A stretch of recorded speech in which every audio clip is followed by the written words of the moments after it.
Welcome to this episode, The Tragedy of Love Season 1.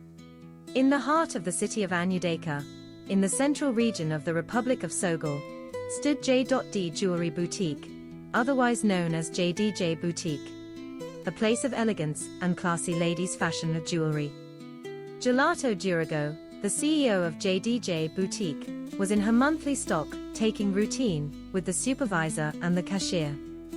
And behind the polished glass and velvet displays, shadows of suspicion, threat of job loss, due to stock discrepancy began to stir, as this dialogue reveals. Jolato, there's a problem here. The balance for the Calvin sets last month was 18. We received 24 more when my friend came from France, that's 42. The sales book shows 20 sold, so we should have 22 left. Count again. Tell me what you get. Yes, madam. I will count them myself. 3 sets in the show glass, 18 in the iron box, total 21. 1 set is missing. What? No. This has never happened before. Please, check again. Ask yourselves where it went. I will be back in 3 days, find it, wherever it has grown wings and flew to. Who is the thief among the staff, or did the missing jewelry grew wings and flew into thin air? The mystery is about to unravel. Please keep watching. Jolato left the boutique with a troubled heart, but what awaited her the next day was far more than the missing jewelry. As she pulled into the driveway of her exclusive duplex house on that fateful day, her security guard came to give her an envelope addressed to her daughter, Ms. Adah Johnson. Jolato, cautious of opening an unexpected envelope, because an investigative journalist was recently bombed by a delivered envelope, had this issue with her security guard. Welcome, madam. A photographer came for small madam and left this envelope for her. What? Since when did you become an errand boy? Do you even know what is inside it? Move back and open it. Seeing that her fear was allayed, she snatched the envelope from the security guard, walked briskly inside her apartment, and dropped heavily into a giant single armchair, and called her housemaid for a glass of water. She sipped the water, set the glass of water down on her coffee table, went into her wardrobe, changed her clothes and opened the envelope. Her eyes froze on the photos inside the envelope, and she whispered to herself, "Oh my God, is that my missing Calvin set she's wearing? No, she could not have stolen it from the boutique. Hey, I need help." Holding the portrait picture of her daughter, dressed elegantly with the Calvin necklace and earrings dangling on her neck and ears, and in the arms of a young man in a nightclub, she almost gave up the ghost. But she managed to pick her mobile phone to make this call. Gaga. Darling. Are you busy? I need your help urgently. Your daughter is at it again. She wants to send me to my early grave. What is it this time? Is it very serious? I cannot explain this over the phone. Just come. Please. Gaga met Jolato sitting in her plushy living room, looking agitated and pensive.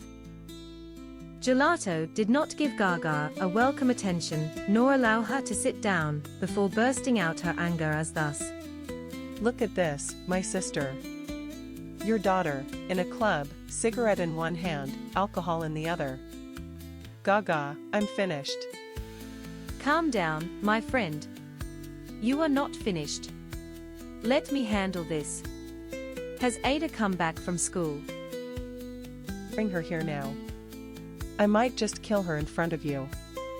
Look closely, the jewelry. That's the Calvin set. The one missing from your boutique. Did you give it to her? Gave it to her?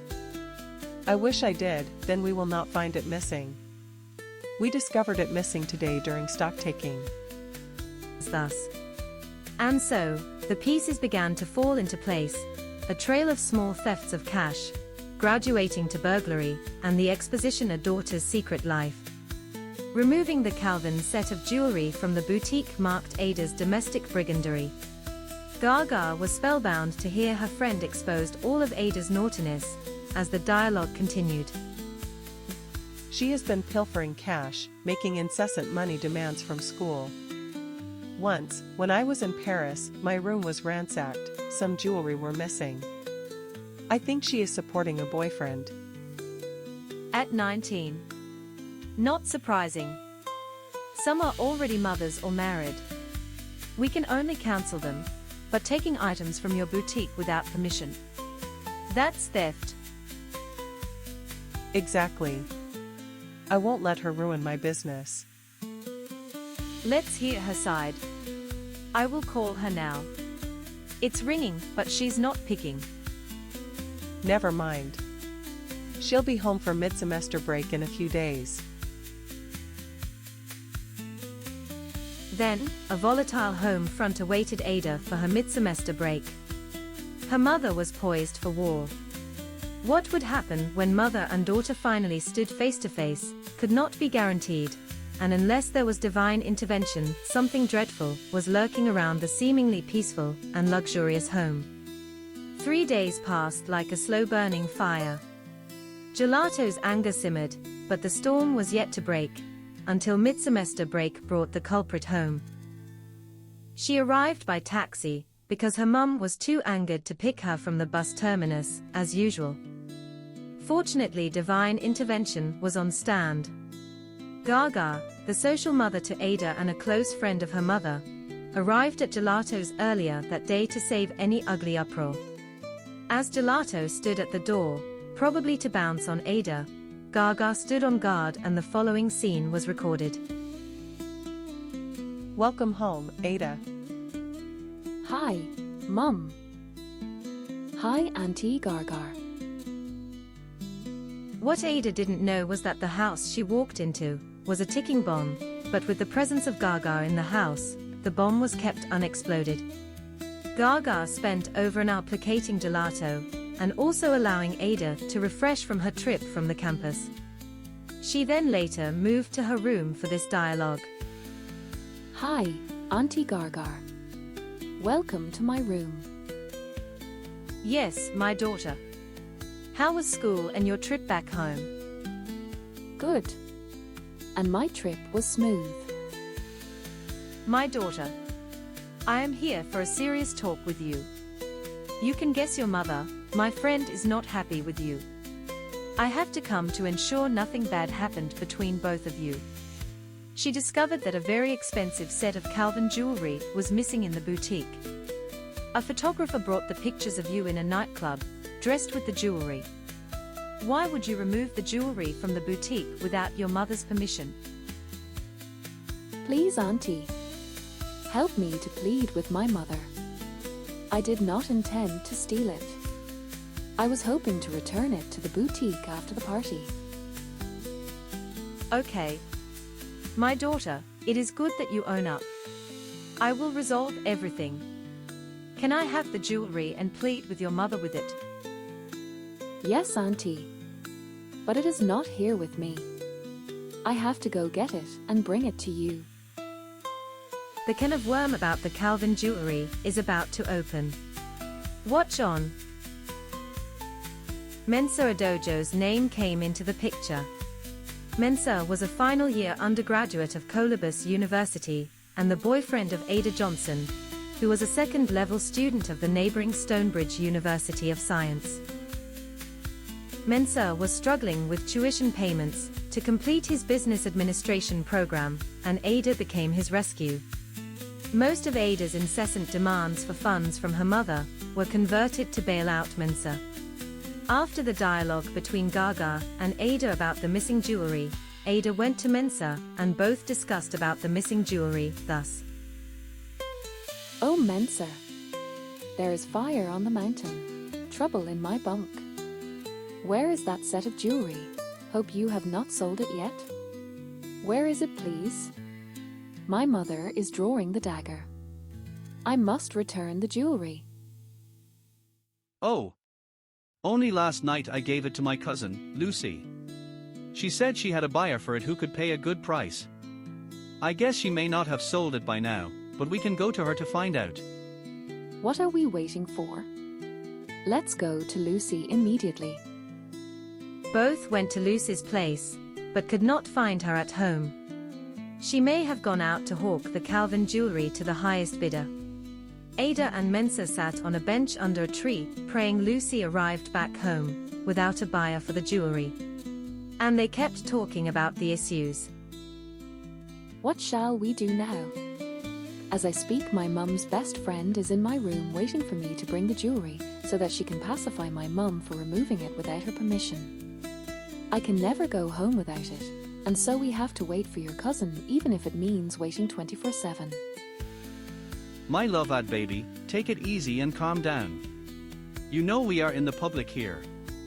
If I may ask, what exactly happened and how did your mum know you took the set?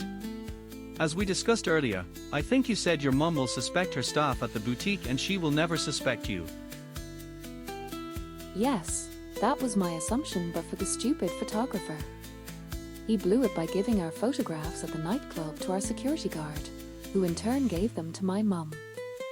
Can you imagine Auntie Gaga confronting me with the pics?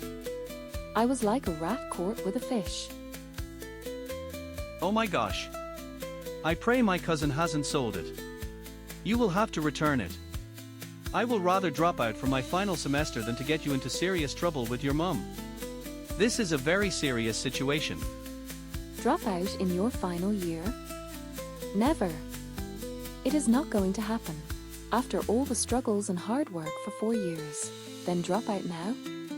My mother can kill me for all I care. No, Ad baby. I can't cause any problem for you with your mum. I can defer my final year program, go out, do any job to save some money, and come back next semester to complete my program. Please, my love, allow this plan and everything will be alright. That is not an option. Just let's think about how to handle this situation. I think we should not wait for your cousin anymore. Let's go and continue to think of the way out. I may not go home tonight. No, Ad baby. You've got to go home. It can be double trouble for me if your mum finds out you spent the night at my place. She will conclude that I am the one who instigated you to remove the jewelry and she could call the cops to arrest me. So please, go home. Why am I even discussing this with you? Okay, I will go back home. And I will give you a feedback of whatever happens. Love you. Adah did not go back home, as she assured Mensah, but instead took a night bus to Okosodo City, 360 kilometers away from Anudaka. Adah rang the doorbell of 24 Rigago Crescent, the residence of her paternal grandmother, Madame Dimco Johnson, at 7 a.m. Mama D, as Madame Dimco was fondly called, rose from her routine morning devotional prayers and came to the living room to let Adah in, sobbing. Mama D, who comported herself from the anger that her granddaughter had not visited her for over 3 years, hugged Adah and began to pacify her. In the process, Adah screamed about her sudden visit. Mama D. Mama D. She wants to kill me. My mother chased me out of the house and threatened to kill me. What? Your mother wants to kill you? Is it because of your father, my son? Why? Tell me what happened. No, Mama D. It is not about my father. It is about what happened in the shop. I used one of the jewelry in the boutique to attend a graduation party on my campus. I intended to return it after the party, but my mum found out that it was missing. And then what happened? She accused me of stealing them and threatened to kill me. If not for her friend, who held her, she wanted to stab me with a knife. She threw me out and locked my door. And what about the jewelry? Where is it now? Something happened during the party. Somebody put drugs in my drink and I slept off. but only to wake up later in the university medical center and found the jewelry missing. Oh my god. How can young children of these days be so wicked? Well, I thank God that the drugs did not do you any serious harm. But the truth is that you were wrong to have taken the jewelry without your mother's permission. You should not have tampered with your mom's business. How much exactly is the worth of the jewelry? Very expensive and attractive. It might be worth £15,000 sterling. It's a set comprising a necklace, earrings, bangles, and a finger ring, but I only used the necklace and the earrings. That is quite expensive and you should not have done this. Anyway, you can lay low here for some days and I will go to your mom when her temper subsides and resolve the issue. What happens next? Can Mama D able to resolve the issue? This is season 1 of the tragedy of love. It is just the beginning. There are more intrigues and suspense to come. Take a chill pill and watch out for season 2 next week. Like, comment, share, and subscribe.